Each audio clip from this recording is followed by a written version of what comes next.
ఉంటే 70 సంవత్సరాలు, అధిక బలం ఉంటే 80 సంవత్సరాలు.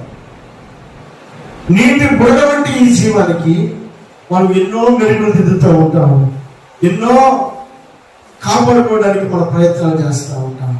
కానీ నిత్య జీవానికి తీసుకెళ్ళేటువంటిది ఏమిటంటే, ఇదిగో నా శరీరమును నా రక్తమును త్రాగువాడే. నిత్య జీవానికి తీసుకెళ్ళేటువంటి శరీరము రక్తం విషయంలో మనము నిర్లక్ష్యంగా వ్యవహరిస్తే మనం పోగొట్టుకునేటువంటి ఆశీర్వాదం అంతా ఇంత కాదు.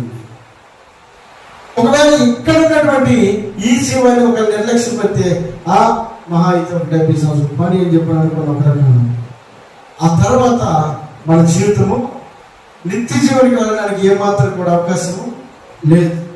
ఒకవేళ ఈ జీవాన్ని కనుక మనం తృణీకరించినప్పటికీ, ఆ జీవాన్ని తృణీకరిస్తే మనం యుగాయుగాలు నిత్య నరక